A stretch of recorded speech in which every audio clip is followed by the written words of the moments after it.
അമ്മാവാ ഭക്ഷണം കഴിച്ചോ? കൊട്ടാരക്കരയുടെ മണ്ണ്, നിങ്ങൾ ഏറ്റവും ഭാഗ്യവാന്മാരാണ്. അതിൻ്റെ എല്ലാം പിന്നിൽ നിങ്ങളാണ്. മല പോലെ മന്തുള്ള മച്ചുരൻ പറയുന്നു, അളിയന്റെ വിരലിലെ ചൊറി എത്ര ഭീകരം എന്നാണ് എനിക്ക് ഇവർ പറയുന്നത് കേൾക്കുമ്പോൾ തോന്നുന്നു. ഏറ്റവും സങ്കുചിതരായ ഞങ്ങൾ ഞങ്ങൾ ഞങ്ങൾ ഞങ്ങൾ ഞങ്ങൾ ഞങ്ങൾ ഞങ്ങൾ ഞങ്ങൾ ഞങ്ങൾ കുറച്ച് ഹിന്ദുക്കൾ മാറാത്തതിനി മാറുമെന്ന് ചോദിക്കുന്നവരുടെ മുഖത്ത് നോക്കി എന്താണ് നിങ്ങൾ കൊണ്ടുവരാൻ പോകുന്ന മാറ്റം എന്ന് നമുക്ക് ചോദിക്കണം. ഏറ്റവും വലിയ പ്രശ്നം ചർച്ച ചെയ്യുന്ന ഡീൽ. എന്താണ് ഡീൽ? ടോറന്റ് പോലെയുള്ള, ഡോക്ടർ റെഡ്ഡി പോലെയുള്ള വലിയ കമ്പനികളിൽ, സിപ്ല പോലെയുള്ള വലിയ കമ്പനികളിൽ നിന്ന് പണം വാങ്ങിച്ചുകൊണ്ട് പ്രൈവറ്റ് ഹോസ്പിറ്റൽസിനെ മികച്ചതാക്കാൻ വേണ്ടി തയ്യാറെടുത്ത് നിൽക്കുന്ന, അല്ലെങ്കിൽ നിങ്ങൾക്ക് നോക്കാം ഇലക്ട്രൽ ബോണ്ട്, നിങ്ങൾ ഗൂഗിൾ ചെയ്ത് നോക്കിയാൽ മതി.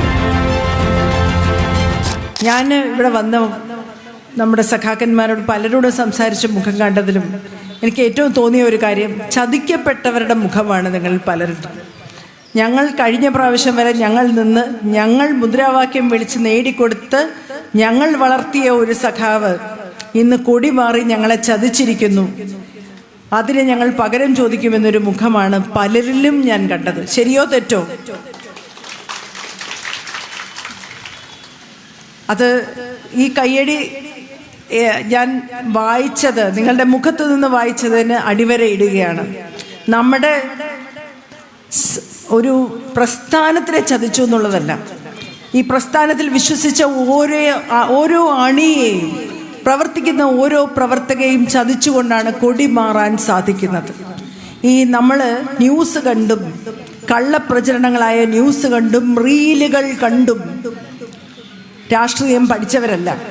പുസ്തകം വായിച്ചും പ്രവർത്തിച്ചും സത്യസന്ധമായി സാധാരണ ജനങ്ങളുടെ ഇടയിൽ പ്രവർത്തിച്ചും നേടിയതാണ് ഈ വിജയം ഈ കഴിഞ്ഞ 10 വർഷം കൊണ്ട്. ഞാൻ ഓർക്കുന്നത്, കോവിഡ് കാലം കഴിഞ്ഞപ്പോൾ കോവിഡിൻ്റെ BBC കേരളത്തിൽ പഠനത്തിനായി വന്നു. അവർ ലോകം മുഴുവൻ യാത്ര ചെയ്തവരാണ്. അവിടെ മുഴുവൻ ഓരോ സ്ഥലങ്ങളിൽ ഓരോ വീടുകൾ തുറക്കുമ്പോൾ അതിനകത്ത് മരിച്ച ശവശരീരങ്ങളും എല്ലാമായി ഇരിക്കുമ്പോൾ നമ്മുടെ ഇതുവഴി ഇങ്ങനെ പോകുമ്പോൾ നമ്മുടെ കുടുംബശ്രീ പ്രവർത്തകരും ആശാപ്രവർത്തകരും വണ്ടി കൊണ്ടുവന്ന് അമ്മാവാ ഭക്ഷണം കഴിച്ചോ, പൊതിയിരട്ടെ, ചോറ് ഊണ് കിട്ടുമോ, അല്ലെങ്കിൽ മരുന്ന് കഴിച്ചോ എന്ന് ചോദിച്ച് ഓരോ വീടാന്തരം കയറി ഇറങ്ങുന്നത് കണ്ട് അത്ഭുതപ്പെട്ടു പോയി ഈ വന്ന BBC സംഘം. അതിൻ്റെ എല്ലാം പിന്നിൽ നിങ്ങളാണ്, ഇടതുപക്ഷ പ്രവർത്തകരാണ് എന്ന അഭിമാനം നമ്മൾ വിട്ടുകൊടുക്കരുത്. അതുകൊണ്ട് തന്നെ മാറാത്തതിനി മാറുമെന്ന് ചോദിക്കുന്നവരുടെ മുഖത്ത് നോക്കി എന്താണ് നിങ്ങൾ കൊണ്ടുവരാൻ പോകുന്ന മാറ്റം എന്ന് നമുക്ക് ചോദിക്കണം. അമ്പലത്തിൽ കയറില്ല എന്ന് പറഞ്ഞ് ശാസിക്കുമോ?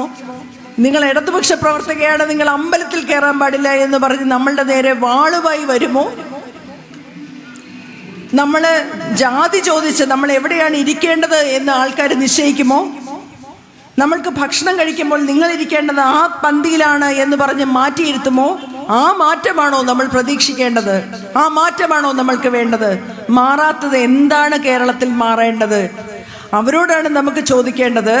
അവരുടെ ഭരിക്കുന്ന നാടുകളിലെ എല്ലാം തൊഴിലാളികൾ ഇന്ന് കേരളത്തിൽ വന്ന് ജോലി ചെയ്യുന്നത് എന്തുകൊണ്ടാണ് എന്ന് നമുക്ക് ചോദിക്കണം. അവിടെയാണ് മാറ്റം വേണ്ടത്, നമുക്കല്ല. നമ്മുടെ മാറ്റം വികസനത്തിലേക്കുള്ള മാറ്റമാണ്, മനുഷ്യരുടെ ഒരുമയിലേക്കുള്ള മാറ്റമാണ്, സ്നേഹത്തിലേക്കുള്ള മാറ്റമാണ്. ഇവിടെ കടുകുമണി പോലെ ഉള്ള പ്രശ്നങ്ങളെ ഊതിപ്പെരുപ്പിച്ച് ഇവിടെ ഒരു കുറ്റം പറയാൻ പോലും ഇല്ലാത്തതുകൊണ്ട് ഡീൽ, ഏറ്റവും വലിയ പ്രശ്നം ചർച്ച ചെയ്യുന്ന ഡീൽ. എന്താണ് ഡീൽ?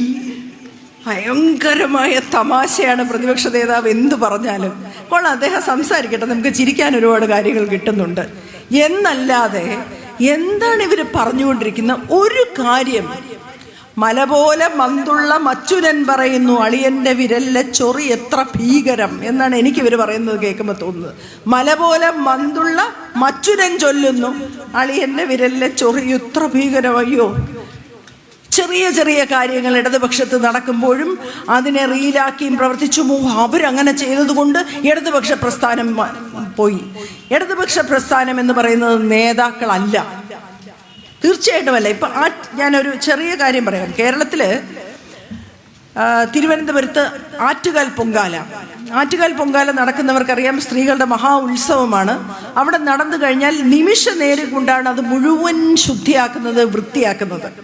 അവിടുത്തെ കോർപ്പറേഷൻ പ്രവർത്തകർ അത്രയും ഗംഭീര പ്രവർത്തകരാണ്. അവരത്രയും കറകളഞ്ഞ് ഉഗ്രനായിട്ട് ജോലി ചെയ്യുന്നവരാണ്. പക്ഷെ കഴിഞ്ഞ പ്രാവശ്യം വൃത്തിയാക്കിയതിനെ കുറിച്ചൊരു തർക്കമുണ്ടായി. നമുക്കറിയാം, സഖാവ് ശിവൻകുട്ടി സാവുമായിട്ടാണ് നമ്മുടെ തിരുവനന്തപുരത്തെ മേയർ സംവാദത്തിനൊരുങ്ങിയത്. വല്ല രക്ഷയുള്ള കാര്യമാണോ? അദ്ദേഹം പറഞ്ഞു ഇവിടെ എല്ലാം കേമമായിരുന്നു. അപ്പൊ ഒരു തെളിവ് സഹിതം കാണിച്ചു കൊടുക്കുകയാണ് ചവറ് കൂനകൾ അവിടെ കെട്ടിക്കിടക്കുന്നത്. എന്താണ് പറ്റിയത്?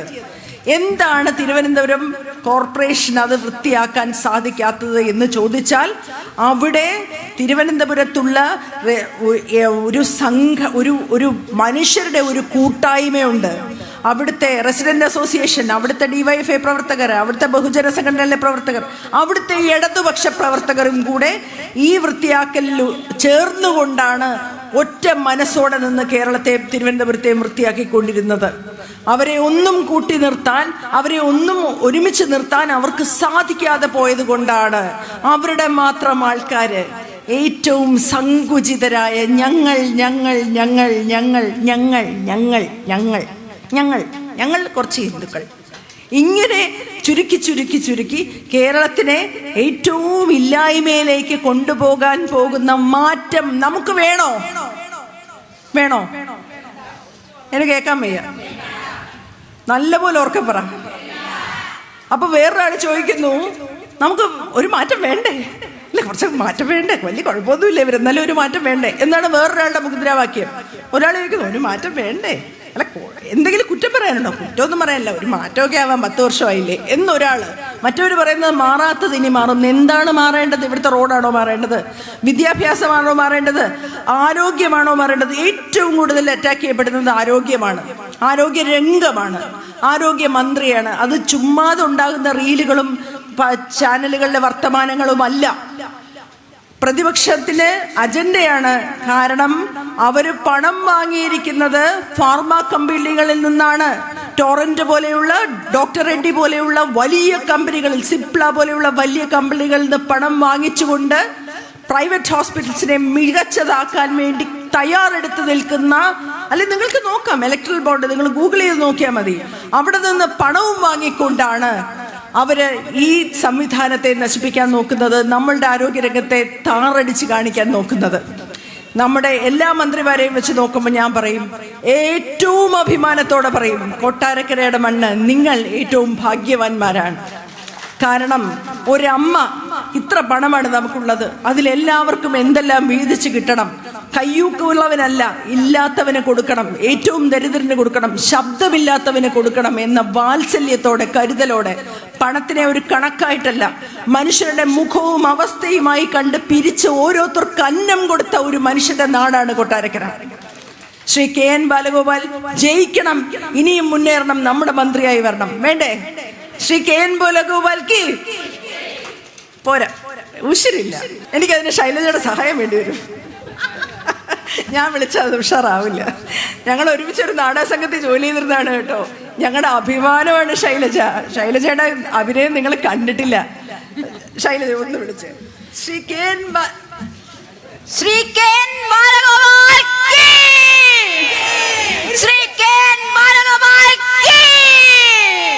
ശ്രീ KN ബാലഗോപാൽ. കുറച്ചുപേരുടെ കയ്യേ പൊങ്ങിയുള്ളൂ, എന്നാലും ഓക്കെ. അപ്പൊ നമ്മുടെ നിങ്ങളുടെ മണ്ണിൽ നിന്നും വരുന്ന ഈ നേതാവ്, നിങ്ങൾ ജയിച്ചു കൊടുക്കുന്ന ഒരു വോട്ട് ഒരു വ്യക്തിക്കുള്ള വോട്ടല്ല, കേരളത്തിന്റെ വികസനത്തിന്റെ വോട്ടാണ്. ഇന്ത്യയുടെ മുന്നിൽ തലയുയർത്തി കേരളം നിൽക്കുന്നതിന് കാരണമായ ഒരു മനുഷ്യന് കൊടുക്കുന്ന വോട്ടാണ്.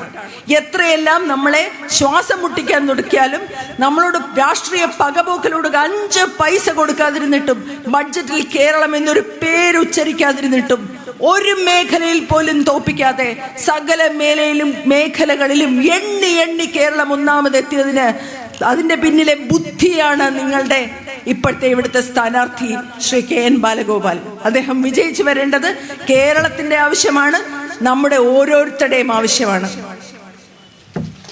അഭിവാദ്യങ്ങൾ സഖാക്കളെ.